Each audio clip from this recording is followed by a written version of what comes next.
honorable déesse, honorable délégué, au lendemain de la Seconde Guerre mondiale, les grandes puissances se sont unies et ont décidé de former le Conseil de sécurité des Nations Unies. Aujourd'hui, la question d'un siège à l'Afrique au Conseil de sécurité des Nations Unies se pose de plus en plus. Cette question gêne autant qu'elle pose de controverses. Pour d'autres, l'Afrique est trop divisée pour avoir un siège au Conseil de sécurité des Nations Unies. Et cela est bien vérifiable parce que lorsqu'on parle des intérêts de chaque État, on parle de la souveraineté, on parle d'une reconfiguration du contexte actuel international.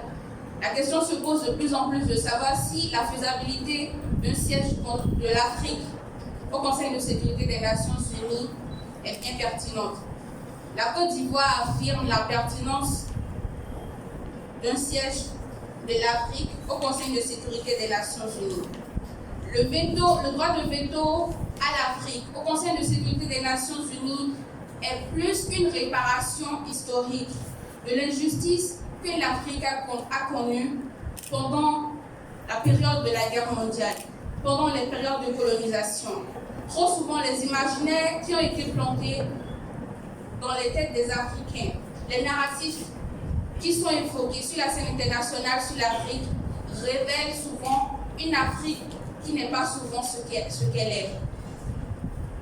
Comment peut-on comprendre qu'un continent de 1,4 milliard d'habitants et qui fait 70% de l'agenda onusien ne puisse avoir un siège au Conseil de sécurité des Nations Unies?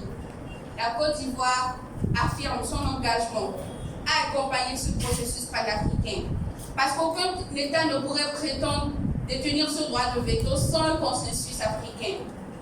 Et les avantages pour le Conseil de sécurité des Nations Unies d'avoir l'Afrique au siège, d'avoir une voix de l'Afrique au siège du Conseil de sécurité des Nations Unies, c'est également de prendre en compte les réalités africaines dans les prises de décision sur la scène internationale.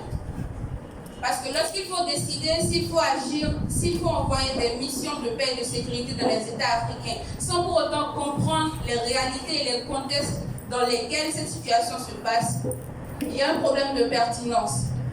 La Côte d'Ivoire affirme qu'il est bien faisable qu'un droit de veto soit accordé à l'Afrique au Conseil de sécurité des Nations Unies.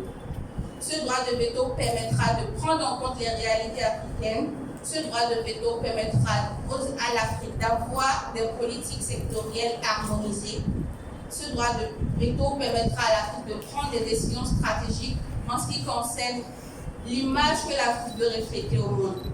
La Côte d'Ivoire s'engage à accompagner ce processus panafricain aux côtés des États frères afin de faire de l'Afrique une voix unie et forte sur la scène internationale. Merci honorable déesse, merci honorable délégué.